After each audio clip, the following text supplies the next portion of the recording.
July 2 ꯐꯥꯎꯒꯤ ꯃꯅꯨꯡꯗ 1000 ꯌꯧꯍꯟꯕꯤꯔꯣ ꯑꯗꯨꯒ giveaway ꯑꯃ ꯇꯧꯖꯒꯦꯕꯀꯣ ꯑꯗꯨꯒ giveaway ꯁꯦ July 2ꯗ ꯑꯗꯨꯝ ꯍꯥꯏꯗꯣꯛꯀꯦ ꯑꯗꯨꯒ July 2ꯗ ꯑꯗꯨꯝ ꯊꯤꯟꯖꯔꯛꯀꯦ ꯁꯤꯒꯤ ꯚꯤꯗꯤꯑꯣꯁꯤꯗ ꯀꯃꯦꯟ ꯑꯃꯃꯝ ꯄꯤꯕꯤꯔꯛꯑꯝꯃꯣꯕꯀꯣ ꯁꯤꯗ ꯀꯃꯦꯟ ꯄꯤꯔꯛꯄ ꯃꯤꯁꯤꯡꯒꯤ ꯃꯤꯡꯗꯣ ꯁꯝꯃꯔꯗ ꯀꯔꯝꯕ ꯐꯥꯎꯟꯗꯦꯁꯟ ꯁꯤꯖꯤꯟꯅꯒꯅꯤ ꯑꯗꯨꯒꯨꯝꯕꯗꯣ ꯈꯔ ꯃꯤ 3 ꯈꯟꯒꯦ ꯍꯥꯏꯗꯤ ꯅꯨꯄꯤ ꯑꯣꯏꯔꯒꯅ ꯑꯩꯒꯤꯗꯤ ꯑꯗꯨꯝ ꯀꯦꯕ ꯂꯥꯡꯕ ꯀꯩꯅꯩ ꯑꯗꯨ ꯁꯤꯒꯤ ꯗ ꯋꯥꯟꯒꯤ ꯏꯂꯨ ꯁ꯭ꯀꯤꯟꯒꯤꯁꯦ ꯐꯤꯗꯨꯗꯤ ꯐꯥꯔꯕꯅꯤꯅ ꯑꯗꯨꯝ ꯑꯦꯅꯤꯚꯔꯁꯔꯤ ꯇꯧꯒꯦꯅ ꯈꯜꯂꯦꯕ ꯉꯁꯥꯏꯗ ꯗꯦꯠ ꯃꯆꯥ ꯑꯃ ꯀꯩ ꯑꯃ ꯆꯠꯄꯒꯤ ꯃꯦꯀꯞꯁꯨ ꯁꯤꯅ ꯑꯗꯨꯝ ꯌꯥꯔꯦ ꯃꯦꯀꯞ ꯇꯝꯗꯅ ꯑꯗꯒꯤ ꯅꯨꯡꯇꯤꯒꯤ ꯀꯦꯗꯅ ꯑꯗꯨꯃꯥꯏꯅ ꯇꯧꯕ ꯅꯠꯇꯕꯅꯤꯅ ꯁꯤꯒꯤ ꯑꯅꯤꯁꯦ ꯑꯗꯨꯝ ꯌꯥꯜꯂꯒ ꯁꯤꯖꯤꯟꯅꯩꯌꯦ ꯈꯔ ꯍꯦꯚꯤ ꯑꯣꯏꯅ ꯀꯦꯅꯤꯡꯉꯒꯅ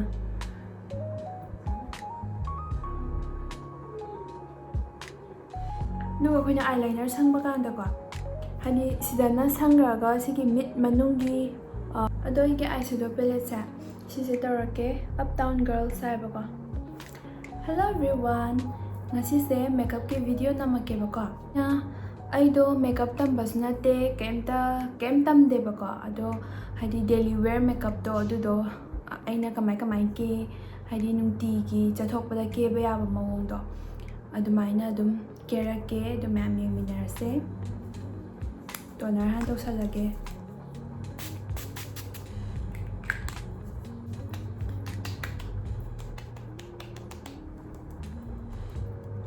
ꯑꯩꯅ ꯍꯥꯟꯅ ꯂꯤꯞꯁꯇꯤꯛ ꯈꯤꯇꯪ ꯁꯪꯖꯟꯈꯤꯕꯅꯦꯕꯀꯣ ꯆꯤꯟꯗꯣ ꯄꯨꯔꯥ ꯄꯦꯜ ꯑꯣꯏꯕꯗꯣ ꯅꯨꯡꯉꯥꯏꯇꯦꯅ ꯑꯗꯨꯒ ꯃꯊꯪꯗ ꯄ꯭ꯔꯥꯏꯃꯔ ꯀꯂꯔ ꯕꯥꯔꯒꯤꯁꯦ ꯁꯤꯁꯤꯅ ꯅꯨꯡꯉꯥꯏ ꯑꯩ ꯁꯤ ꯑꯗꯨꯝ ꯁꯤꯖꯤꯟꯅꯩ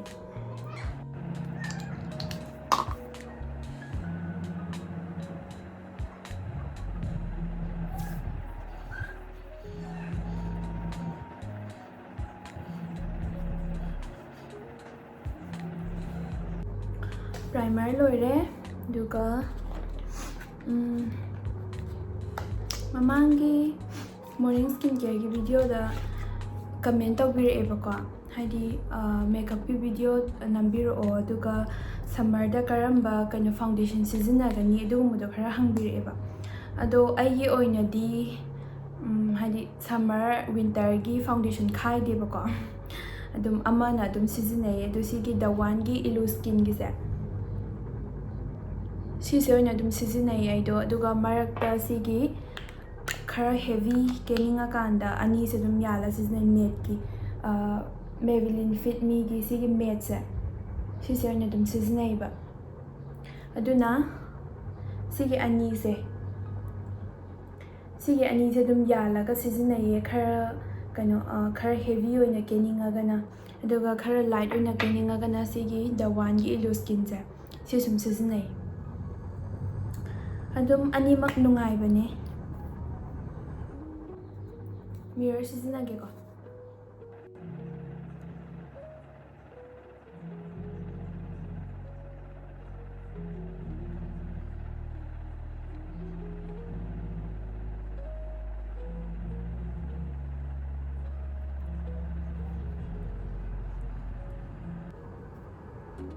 ꯂꯣꯏꯔꯦ ꯐꯥꯎꯟꯗꯦꯁꯟꯁꯦ ꯁꯨꯃꯥꯏꯅ ꯊꯥꯔꯦꯕꯀꯣ ꯌꯥꯝ ꯍꯦꯚꯤ ꯑꯣꯏꯅ ꯊꯥꯕ ꯅꯠꯇꯦ ꯑꯗꯨꯒ ꯁꯤ ꯂꯣꯏꯔꯀꯥꯟꯗ ꯄꯤꯁꯨꯝꯁꯦ ꯑꯩꯗꯤ ꯄꯤꯁꯨꯝꯁꯦ ꯁꯨꯡꯌꯦꯛ ꯌꯦꯛꯇꯦꯕ ꯑꯗꯣ ꯚꯤꯗꯤꯑꯣ ꯑꯣꯏꯕꯒꯤ ꯑꯗꯨꯝ ꯎꯔꯔꯣꯏꯕꯀꯣ ꯑꯗꯨꯗꯨꯒꯤ ꯄꯤꯁꯨꯝꯁꯦ ꯍꯥꯏꯐꯦꯠꯇꯪ ꯌꯦꯛꯁꯟꯒꯦ ꯁꯤ ꯁꯤꯖꯤꯟꯅꯔꯒꯦ ꯁꯤꯗꯤ ꯑꯩꯈꯣꯏ ꯆꯦꯒꯤꯅꯦꯕꯀꯣ ꯑꯩ ꯄꯤꯁꯨꯝꯗꯣ ꯌꯦꯛꯇꯕꯅꯤꯅ ꯌꯦꯛꯅꯕꯗꯣ ꯂꯩꯇꯦꯕ ꯑꯗꯣ ꯃꯥꯏꯁꯦ ꯈꯔ ꯇꯧꯔꯒ ꯁꯤꯖꯤꯟꯅꯔꯒꯦ ꯑꯍꯟꯕꯅꯦ ꯍꯩꯕꯨ ꯍꯩꯒꯗ꯭ꯔꯥ ꯈꯪꯗꯦ ꯄꯤꯁꯨꯝꯁꯦ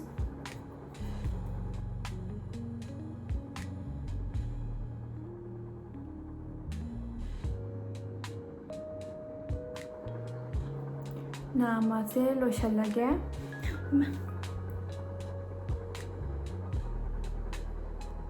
ꯌꯥꯝ ꯍꯩꯅꯗꯦ ꯑꯩꯗꯤ ꯄꯤꯁꯨꯝ ꯌꯦꯛꯄꯁꯦ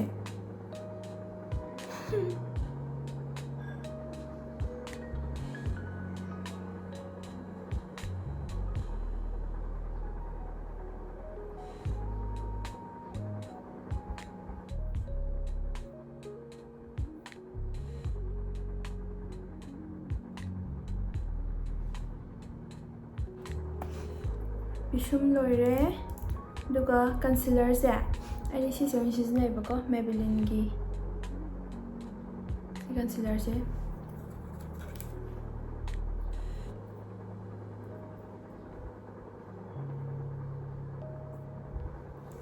ꯕ꯭ꯔꯁ ꯋꯥꯠꯂꯦꯅ ꯇꯧꯔꯤꯁꯦ ꯕ꯭ꯔꯁ ꯑꯃꯨꯛ ꯊꯝꯃꯝꯃꯦ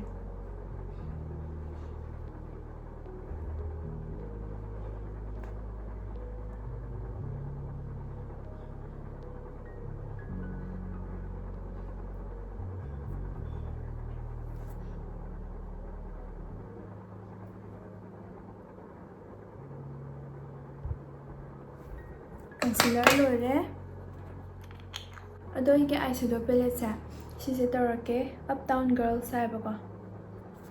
ꯑꯗꯨꯒ ꯑꯩꯒꯤ ꯍꯥꯟꯅꯒꯤ ꯁꯤꯒꯤ ꯅ꯭ꯌꯨꯠꯀꯤ ꯁꯤꯁꯤꯒ ꯇꯧꯔꯒ ꯑꯅꯤꯁꯦ ꯑꯗꯨꯝ ꯃꯤꯛꯁ ꯇꯧꯔꯒ ꯁꯤꯖꯤꯟꯅꯔꯛꯑꯒꯦ ꯑꯗꯣ ꯑꯩꯗꯤ ꯑꯥꯏꯁꯦꯗꯣꯁꯦ ꯈꯨꯠꯅ ꯑꯗꯨꯝ ꯊꯥꯏꯕꯀꯣ ꯈꯨꯠꯅ ꯑꯣꯏꯅ ꯑꯗꯨꯝ ꯊꯥꯔꯛꯑꯒꯦ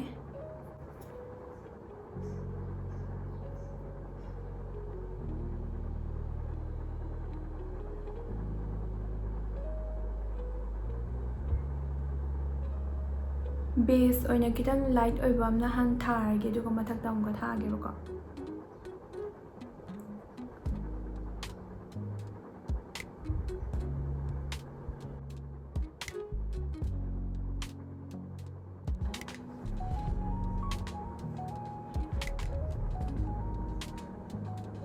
ꯍꯧꯖꯤꯛꯀꯤ ꯃꯊꯛꯇ ꯊꯥꯈꯤꯕ ꯃꯆꯨꯗꯣ ꯑꯗꯨꯗꯨꯅ ꯑꯩꯈꯣꯏꯁꯤ ꯃꯤꯈꯥꯁꯦ ꯈꯤꯇꯪ ꯑꯗꯨꯝ ꯍꯥꯞꯆꯟꯕꯤꯕ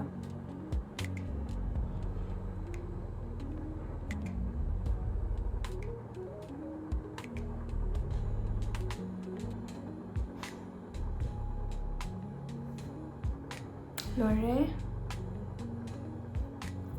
ꯈꯤꯇꯪ ꯅꯥꯟꯊꯣꯛꯀꯦ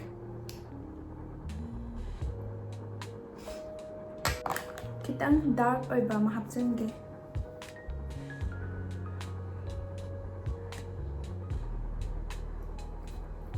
ꯑꯍꯥꯟꯕ ꯑꯩꯅ ꯁꯪꯉꯤꯗꯨꯅ ꯁꯤ ꯂꯩꯔꯦꯕꯀꯣ ꯁꯤꯁꯤꯅꯦꯕ ꯑꯍꯥꯟꯕ ꯁꯪꯕꯗꯨꯅ ꯑꯗꯣ ꯁꯤꯒꯤ ꯗꯥꯔꯛ ꯑꯣꯏꯕ ꯈꯤꯇꯪ ꯄꯔꯄꯜꯒꯤ ꯇꯥꯏꯞ ꯇꯧꯕꯁꯦ ꯁꯤꯁꯦ ꯑꯃꯨꯛ ꯈꯔ ꯍꯥꯞꯆꯤꯟꯒꯦ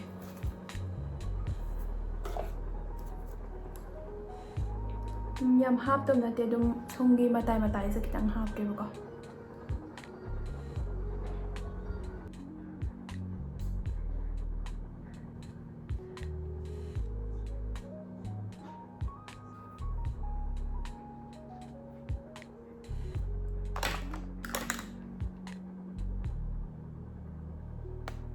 eyeliner ꯄꯦꯟꯁꯤꯜꯒꯤ eyeliner ꯁꯤꯁꯤꯅ ꯈꯤꯇꯪ ꯕ꯭ꯂꯦꯛ ꯑꯣꯏꯅꯕ ꯈꯤꯇꯪ ꯍꯥꯞꯆꯟꯒꯦ ꯈꯤꯇꯪ ꯃꯨꯅꯕ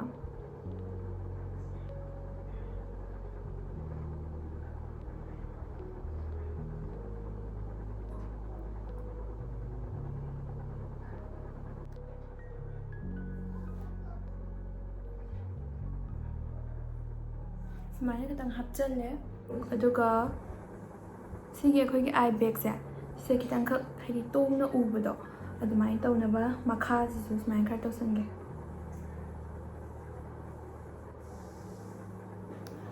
ꯑꯗꯨꯒ ꯁꯤꯒꯤ ꯑꯄꯥꯕ ꯕ꯭ꯔꯁ ꯁꯦ ꯄꯤꯁꯨꯝ ꯌꯦꯛꯅꯕꯗꯨꯅꯦꯕ ꯁꯤꯅ ꯈꯤꯇꯪ ꯅꯥꯟꯊꯣꯛꯀꯦ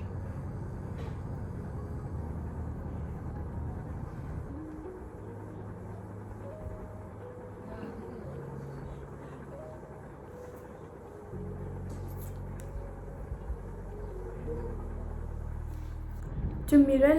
ꯂꯥꯜꯂꯤꯔ ꯈꯪꯗꯦꯕ ꯑꯩꯅ ꯇꯧꯔꯤꯁꯦ ꯑꯗꯨꯝ ꯑꯩꯒꯤ ꯑꯣꯏꯕ ꯃꯑꯣꯡꯗꯨꯅꯦꯕꯀꯣ ꯒ꯭ꯂꯤꯇꯔꯁꯦ ꯁꯤꯒꯤ ꯑꯞ ꯇꯥꯎꯟ ꯒꯔꯜꯒꯤ ꯑꯥꯏꯁꯦꯗꯣ ꯄꯦꯂꯦꯠꯁꯦ ꯁꯤꯗꯒꯤ ꯑꯣꯏꯅ ꯑꯗꯨꯝ ꯍꯥꯞꯆꯜꯂꯒꯦ ꯁꯤꯁꯦ ꯍꯥꯞꯀꯦꯕꯀꯣ ꯌꯥꯝ ꯍꯥꯞꯇꯧ ꯅꯠꯇꯦ ꯈꯤꯇꯪꯈꯛꯅꯤ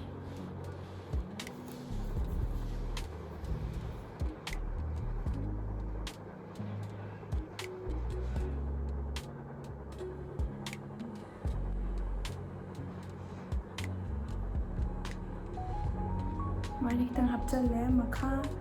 ꯃꯈꯥꯒꯤ ꯁꯤꯁꯤꯗꯒꯤ ꯍꯥꯞꯀꯦ ꯍꯥꯏꯂꯥꯏꯇꯔ ꯄꯦꯂꯦꯠꯁꯤꯗꯒꯤ ꯃꯈꯥꯁꯦ ꯈꯤꯇꯪ ꯍꯥꯞꯆꯟꯒꯦ ꯂꯪꯍꯟꯒꯦꯕꯀꯣ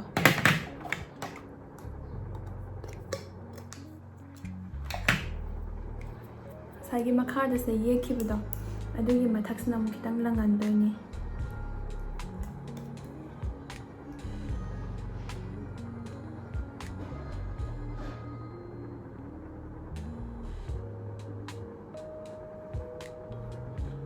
ꯈꯤꯇꯪ ꯂꯪꯍꯜꯂꯅꯤ.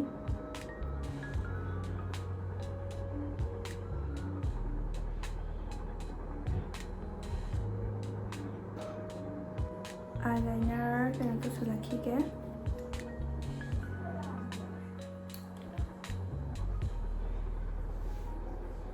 Mana wings oina khitang hapke. Pura full yekpado hainadebako.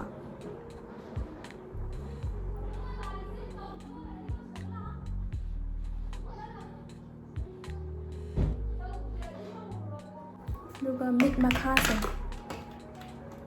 Mid makhase khitang muhaninge. Mid makhase sigi si liner pencil ki jasi sina dum tawki.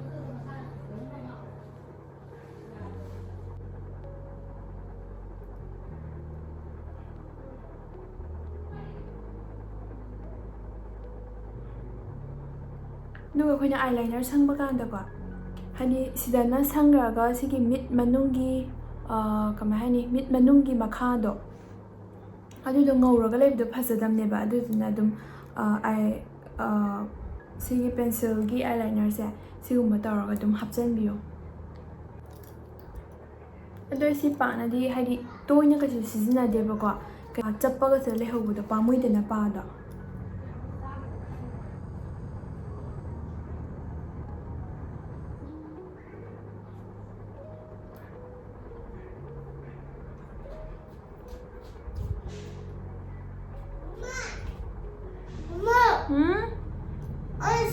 Duga mascara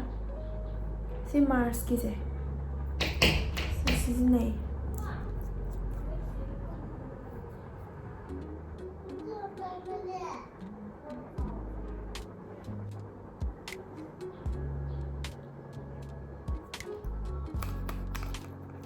Uramoido yam male light ji ju thanjanbai ko khara dum langkhatleba. Mid loire, mid ki saruk loire. Contour si kitang hapjange, si sen happy kitang light abi. Khut na ayam bataw lagi si khut sina dum kana tawagi.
Loire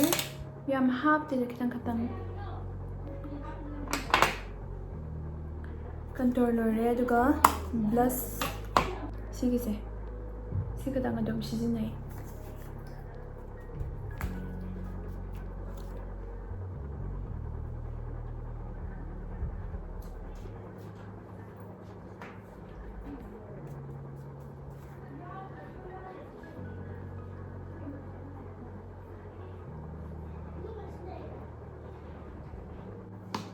Gangman gamat.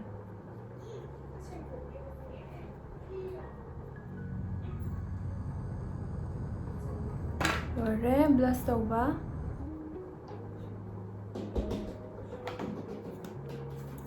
Duga loose powder kitang hadi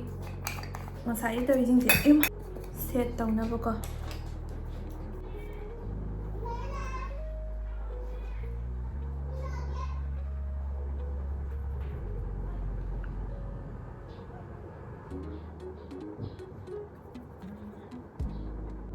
Sige aige powder brush ta si sam nungai. machin tumbase.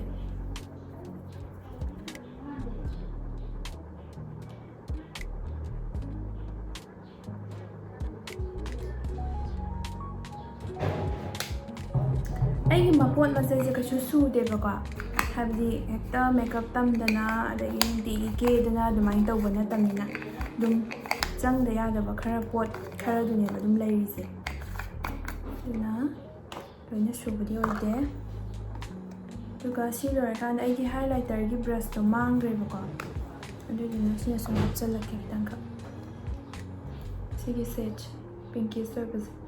ꯁꯤ ꯑꯣꯏꯅ ꯍꯥꯞꯀꯦ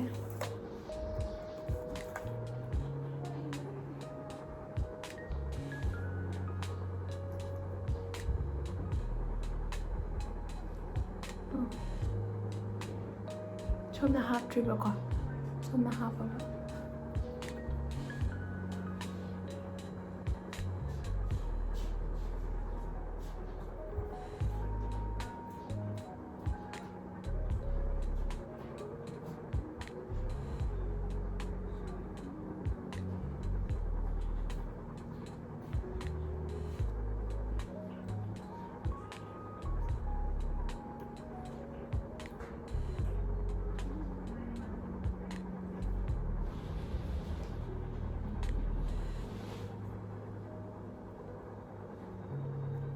ꯁꯤꯒꯤ ꯍꯥꯏ ꯄꯣꯏꯟꯠꯁꯤꯡꯁꯦ ꯁꯤꯗꯅꯦꯕ highlighter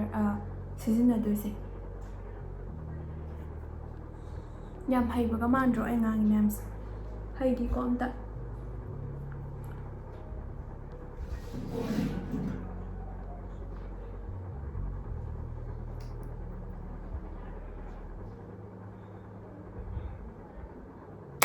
ꯁꯤꯁꯦ lipstick ꯈꯔ ꯁꯪꯖꯜꯂꯒ ꯑꯗꯨꯝ ꯂꯣꯏꯔꯦ ꯁꯤ ꯃꯆꯤꯟ ꯌꯥꯗ꯭ꯔꯕꯅꯦ ꯂꯤꯞ ꯂꯥꯏꯅꯔꯁꯦ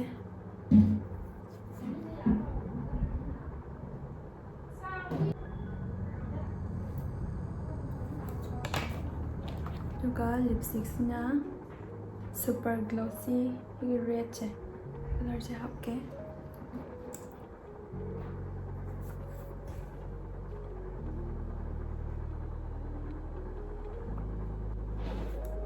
ꯂꯣꯏꯔꯦ